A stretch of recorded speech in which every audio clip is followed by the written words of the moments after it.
അല്ലാഹുമ്മ ബാരിക് ലനാ ഫീ റജബിൻ വ ശഅബാൻ, റജബിലും ശഅബാനിലും ഞങ്ങൾക്ക് നീ ബർക്കത്ത് ചെയ്യണം. റജബിനൊരു പ്രത്യേകത ഉണ്ട്, അത് ഷഹ്റുല്ല, അള്ളാഹുവിൻ്റെ മാസമാണ്. എന്താ അള്ളാഹുവിൻ്റെ മാസം? അടിമയെ സംബന്ധിച്ചിടത്തോളം അള്ളാഹുവിൻ്റെ മാസം എന്ന് പറയുന്നത് നിന്റെ സൃഷ്ടാവും നിന്റെ റബ്ബുമായ അള്ളാഹിൻ്റെ മാസം, സൃഷ്ടാവും രക്ഷിതാവുമായ അള്ളാഹുവിൻ്റെ മാസം. അപ്പം ശരീരത്തിലും അവൻ്റെ ചുറ്റുപാടിലും, ശരീരം അതിൻ്റെ ചുറ്റുപാട്, സൃഷ്ടാവ് പരിപാലകൻ, സൃഷ്ടാവ് പരിപാലകൻ, ശരീരത്തെ പടച്ചവൻ, ശരീരത്തെ പരിപാലിക്കുന്നവൻ. നിങ്ങളൊന്ന് ശരിക്കും ശ്രദ്ധിക്കും, ഞാൻ നിർത്താൻ പോവാണ്. ശരീരത്തെ പടച്ചവൻ, ശരീരത്തെ പരിപാലിക്കുന്നവൻ. ഒന്നുകൂടി പറയാം, ശരീരത്തെ പടച്ചവൻ, എൻ്റെ പടച്ചോനെ എന്ന് വിളിക്കില്ലേ, ഖാലിഖ്. ഖാലിഖ്, ഇഖ്റഅ ബിസ്മി റബ്ബിക്കല്ലദീ ഖലഖ്, ഖലഖ് റബ്ബ്, ഖലഖ് റബ്ബ്, ബിസ്മി റബ്ബിക, ബിസ്മി റബ്ബിക, നിന്റെ ശരീരത്തെ പരിപാലിക്കുന്ന അള്ളാന്റെ പേര് കൊണ്ട്, ബിസ്മി റബ്ബിക, നിന്റെ ശരീരത്തെ, നിന്റെ ചുറ്റുപാടിനെ. ഒരു മനുഷ്യൻ രോഗിയാകുന്നത് എപ്പോഴാണ്? പരമകാരുണ്യവാനായ അള്ളാഹുവിൽ നിന്നുള്ള പരിപാലനത്തിൻ്റെ അളവ് കുറയുമ്പോഴാണ്. ഇതുകൂടി അറിഞ്ഞു വെക്കുന്നത് നല്ലതാ. പരമകാരുണ്യവാനായ അള്ളാഹുവിൻ്റെ പരിപാലനത്തിൻ്റെ അളവ് ശ്രദ്ധിക്കാം. പരിപാലനത്തിൻ്റെ അളവ് നിങ്ങൾ ശ്രദ്ധിക്കുന്നുണ്ടോ? പരിപാലനത്തിൻ്റെ അളവ് കുറയുമ്പോഴാണ് ബലഹീനത, രോഗം, ശക്തിക്ഷയം. റബ്ബിൽ ആലമീൻ, പരിപാലനത്തിൻ്റെ അളവ് കുറയുക. സാധാരണക്കാർക്ക് അങ്ങനെയാണ് രോഗം വരാറുള്ളത്. അള്ളാഹുവിൻ്റെ അമ്പിയാക്കൾക്കും അള്ളാഹുവിൻ്റെ ഔലിയാക്കൾക്കും രോഗം വരുന്നത് അള്ളാഹു തൻ്റെ ഇഷ്ടദാസന്മാരെ പരീക്ഷിക്കാൻ വേണ്ടി രോഗങ്ങൾ നൽകും. ഇഷ്ടദാസന്മാരായ ആളുകളെ അള്ളാഹു പരീക്ഷിക്കുകയും ആ പരീക്ഷണത്തിൽ അവർ ക്ഷമ കൈകൊള്ളുകയും ചെയ്യുകയാണെങ്കിൽ അവർക്ക് ദർജയിൽ, അവരുടെ പദവിയിൽ വർധനവുണ്ടാകും. അയ്യൂബ് അലൈഹിസ്സലാമിന് ആ രൂപത്തിൽ രോഗം പിടികൂടിയിട്ടുണ്ട്. എന്നാൽ നമ്മെപ്പോലെയുള്ള സാധാരണക്കാരിൽ രോഗം സംഭവിക്കുന്നത് ഇബ്നു ഹജർ അൽ അസ്ഖലാനി റഹ്മത്തുള്ളാഹി തങ്ങളുടെ ഫതുഹുൽ ബാരി വായിച്ചു നോക്കുമ്പോൾ മനസ്സിലാവുന്നത് കഫാറയാണ്. അതായത് സ്വന്തം ശരീരത്തോട് മനുഷ്യൻ ചെയ്യുന്ന തെറ്റിൻ്റെ പരിണിത ഫലമാണ് രോഗം. വമൻ യഅമൽ സൂഅൻ യുജ്സാ ബിഹി, വമൻ യഅമൽ സൂഅൻ യുജ്സാ ബിഹി. ഒരു മനുഷ്യൻ തൻ്റെ ശരീരത്തോട് ചെയ്യുന്ന പ്രവൃത്തി തെറ്റിപ്പോയാൽ, ഇത് ശരിക്കും പഠിച്ചു വെക്കേണ്ട കാര്യമാണ്. ഞാൻ എങ്ങനെയാണ് രോഗിയായത്? ചില ആളുകളെല്ലാം വിശ്വാസം എനക്കെന്തോ സിഹിർ ഏറ്റിട്ടാണ് രോഗം എന്നാ, എൻ്റെ സൂക്കേട് മാറാത്ത ആരോ സിഹിർ ചെയ്തിട്ടാന്ന് വിശ്വസിക്കുന്ന എത്ര പാവങ്ങൾ. ദാക്കിരീങ്ങളായ അള്ളാഹുവിൻ്റെ ഇഷ്ടദാസന്മാർ, മഹാനായ CM വലിയുല്ലാഹി മടവൂരിനെ പോലുള്ള ആളുകൾ സൂക്കേട് പോയി പറയുമ്പം അത് വേണ്ട. ഈ പ്രയോഗം കേട്ട ആരെങ്കിലുമൊക്കെ ഈ ആദരിച്ചവരിൽ ഉണ്ടാവൂലേ? ഞാൻ കണ്ണൂർ ജില്ലക്കാരനാണ്, തളിപ്പറമ്പ് സ്വദേശിയാണ്. എൻ്റെ നാട്ടിൽ CM വലിയുല്ലാഹി അദ്ദേഹത്തിൻ്റെ റിയാദയുടെ കാലത്തോ അല്ലാത്ത സമയത്തൊക്കെ ആയിട്ട് പഠനവുമായി വല്ലാത്തതുമായി ബന്ധപ്പെട്ടിട്ട്, മുറാഖബയുമായി ബന്ധപ്പെട്ടിട്ട് എൻ്റെ ദേശത്ത് ഒരുപാട് കാലം താമസിച്ചിട്ടുണ്ട് മഹാനായ CM വലിയുല്ലാഹി ഖദ്ദസല്ലാഹു സിർറഹു. മനസ്സിലാക്കണം, അവർ ഒരു രോഗി പോയി തൻ്റെ രോഗാവസ്ഥ പറയുമ്പോൾ എന്താ പറഞ്ഞിരുന്നത്? മഷൂഹൂറായ ഒരു കലാമുണ്ടല്ലോ, വളരെ പ്രശസ്തമായൊരു കലാമുണ്ടല്ലോ. ഇതാർക്കാ നിഷേധിക്കാൻ പറ്റുക? ഇതാർക്കാ ഇല്ല എന്ന് പറയാൻ പറ്റുക? അനുഭവത്തിൻ്റെ വെളിച്ചം അല്ലേ? 12 മണിക്കത്തെ സൂര്യൻ കത്തി ജ്വലിച്ച് നിൽക്കണ പോലെ CM വലിയുള്ളാഹിയുടെ വാക്ക് ഇപ്പോഴും നിൽക്കണില്ലേ? ഞാൻ ആ നാട്ടിൽ നിന്ന് വളരെ ദൂരത്തുകാരനാണ്, നിങ്ങൾ ആ നാട്ടിനോട് എന്നേക്കാൾ അടുത്തവരാണ്. നിങ്ങളിൽ ചിലരെങ്കിലും ആ മഹാനുഭാവനുമായി അടുത്തിടപഴകാൻ അവസരം കിട്ടിയ ആളുകളുമായിരിക്കും. അത് വേണ്ട എന്ന് പറയുമ്പോൾ എന്താ സംഭവിക്കുന്നത്?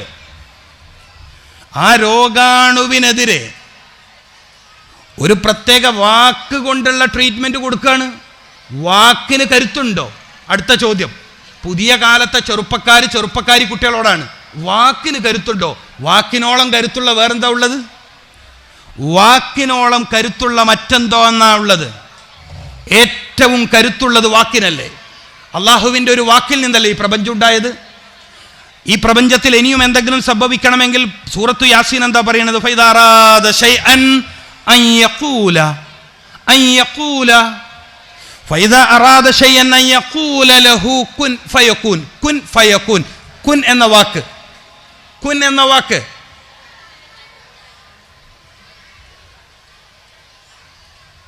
എന്ന വാക്ക് അല്ലാണ്ട് കുരങ്ങിൽ നിന്നുണ്ടായതാണ് മനുഷ്യൻ എന്ന് പറയുന്നത് ശാസ്ത്രം എഴുതി വെച്ചാൽ എന്തോ പൊട്ടിത്തെറിച്ചുണ്ടായതൊന്നല്ല ഈ ഭൂനിയാവും ഈ സൂര്യനും സസ്യമൊന്നും. ഞാൻ അങ്ങനെ വിശ്വസിക്കുന്നില്ല. ഏത് വെല്ലിപ്പ കുരങ്ങനാണെന്ന് പറഞ്ഞ ഒരാളുണ്ടല്ലോ നമ്മളെ ചെറുതാക്കിയത്, മനസ്സിലായില്ല. ഞങ്ങളൊക്കെ നാട്ടിൽ വെല്ലിപ്പാരെ കളിയാക്കൽ എന്തിനാണെന്നറിയോ? നീ അത്ര പോരാന്ന് പറയാനാ. ഇവിടെ എന്തിനാന്ന് എനിക്കറിയില്ല. വെല്ലിപ്പ പോരാന്ന് പറഞ്ഞാൽ പിന്നെ ബാക്കി തലമുറ ഒന്നും പോരാ.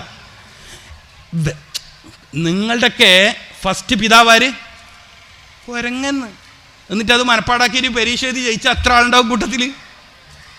നമ്മുടെ ഒരു ദുരവസ്ഥയാണ് പറയണത്. അപ്പം രോഗങ്ങൾ, നമ്മുടെ വിഷയം രോഗം.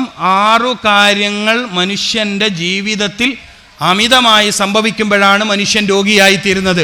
6 കാര്യങ്ങൾ. 1, അമിതമായി ഭക്ഷണം കഴിക്കൽ. അമിതമായി ഭക്ഷണം കഴിക്കൽ. രോഗിയായ ശേഷവും നിങ്ങൾ വയറ് നിറച്ച് ഭക്ഷണം കഴിക്കുന്ന ആളാണെങ്കിൽ കഷ്ടകാലം എന്നല്ലാതെ എന്താ പറയേണ്ടത്? കഷ്ടകാലം എന്നല്ലാതെ എന്താ പറയേണ്ടത്? ശ്രദ്ധക്കുറവിൻ്റെ അങ്ങേയറ്റം. അള്ളാഹു നമ്മുടെ ബോധം ഉണർത്തി തരട്ടെ. അള്ളാഹു നമുക്ക് നല്ല ചിന്ത തരട്ടെ. അപ്പം ലാക്ക് ഓഫ് ന്യൂട്രീഷൻ, ശരീരത്തിൻ്റെ വളർച്ചക്കും വികാസത്തിനും ഗുണം ചെയ്യുന്ന ഭക്ഷ്യവസ്തുക്കളാണ് നമ്മൾ കഴിക്കേണ്ടത് എന്ന് പറയുമ്പോൾ പഴങ്ങൾ കഴിക്കണം, മാംസം കഴിക്കണം, മത്സ്യം കഴിക്കണം, പച്ചക്കറികൾ കഴിക്കണം, ധാന്യങ്ങൾ കഴിക്കണം. എല്ലാം കൂടി ഉൾക്കൊള്ളുന്ന ഭക്ഷണമാണ് മനുഷ്യൻ കഴിക്കേണ്ടത്. അല്ലാഹു സുബ്ഹാനഹു വ തആല അങ്ങനെ ഒരു സംവിധാനമാണ് മനുഷ്യനെ പടച്ചപ്പോൾ വായയിലും വയറിലും ഒരുക്കിയിരിക്കുന്നത്. എല്ലാ ഭക്ഷണത്തെയും, എല്ലാത്തരം ഭക്ഷണത്തെയും, കടലിലുള്ളത്, കരയിലുള്ളത്, മലയിലുള്ളത്, വായുവിലുള്ളത്, എല്ലായിടത്തുള്ളതും കഴിക്കാൻ പറ്റുന്ന പാകത്തിലാണ് മനുഷ്യൻ്റെ വായയും വയറും അള്ളാഹു ഒരുക്കിയിരിക്കുന്നത്. അപ്പോൾ ഒരു മനുഷ്യൻ പ്രധാനമായും നമ്മുടെ പുതിയ കാലഘട്ടത്തിൽ ഞാൻ മനസ്സിലാക്കിയെടുത്തോളം നമ്മളിൽ പലരും ഒന്നാമതായിട്ട് ശാരീരിക ക്ഷമത കുറയാൻ കാരണം, ഒന്നാമതായിട്ടുള്ള കാരണം പഴങ്ങൾ വേണ്ട രൂപത്തിൽ കഴിക്കുന്നില്ല. നമ്മളിൽ കൂടുതൽ ആളുകളും പ്രധാനമായും ശാരീരിക ക്ഷമത കുറയാനുള്ള ഒരു കാരണം ഭൗതികപരമായിട്ട് ശാരീരിക ക്ഷമത കുറയാൻ കാരണം വേണ്ട രൂപത്തിൽ പഴങ്ങൾ നമ്മൾ കഴിക്കാറില്ല. പഴങ്ങൾ കഴിക്കുമ്പോൾ 2 കാര്യം പരിഗണിക്കണം. 1, നിങ്ങളുടെ നാട്ടിൽ നിന്ന് കിട്ടുന്ന പഴമാണ് നിങ്ങൾക്ക് നല്ലത്. മനസ്സിലായിട്ടില്ല? നാം എവിടെയാണോ ജനിച്ചു വളരുന്നത് ആ നാട്ടിൽ കിട്ടുന്ന പഴം നമ്മുടെ ശരീരത്തിന് കൂടുതൽ ഗുണം ചെയ്യും. അങ്ങനെ വരുമ്പം വാഴപ്പഴം, പപ്പായ, മാമ്പഴം, ഇവിടെ തന്നെ വളരുന്ന പേരക്ക, ഇവിടെ തന്നെ വളരുന്ന സപ്പോട്ട, ഇതുപോലെയുള്ള പഴവർഗ്ഗങ്ങളാണ് നമുക്ക് ഗുണം ചെയ്യുക.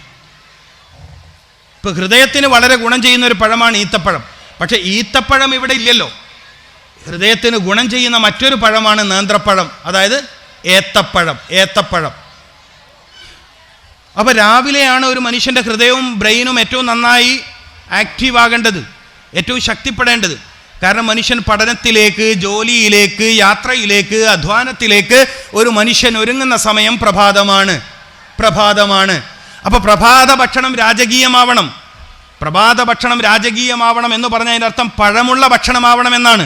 കാരണം രാജാക്കന്മാരുടെ ഭക്ഷണത്തിൻ്റെ മെനുവിൽ എപ്പോഴും പഴങ്ങൾക്ക് മുൻഗണനയുണ്ട്. നമ്മളെ മനസ്സിലാക്കിയത് രാജാവിനെ പോലെ കഴിക്കണമെന്ന് മനസ്സിലാക്കിയപ്പോൾ നമ്മൾ വിചാരിച്ചൊരു 3-4 ടയർ നടന്നതാണ്.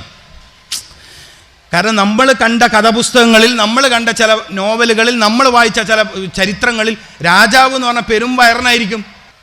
അപ്പോൾ രാവിലത്തെ ഭക്ഷണം രാജകീയമാവണം എന്ന് വെച്ചാൽ പഴമുള്ളതാവണം. അപ്പം നമ്മുടെ രീതി എന്താ? രാവിലെ പഴം കഴിക്കുന്നവർ വളരെ കുറവാണ്. രാത്രിക്കത്തെ ഭക്ഷണത്തിന് ഫ്രൂട്ട്സ് ചിലപ്പം മുറിച്ചു വെക്കും. എവിടെ? ടേബിളിൽ. അതുകൊണ്ട് എൻ്റെ സഹോദരിമാർ, ഒരു തലമുറയെ കരുതാൻ വേണ്ടി കൂടിയുള്ളതാണ് ഈ കുടുംബസംഗമം എന്നതിനാൽ, നമ്മുടെയൊക്കെ വീടുകളിലെ പ്രഭാത ഭക്ഷണം പഴം കൊണ്ട് തുടങ്ങുന്ന ഒരു രീതി എന്താക്കണം?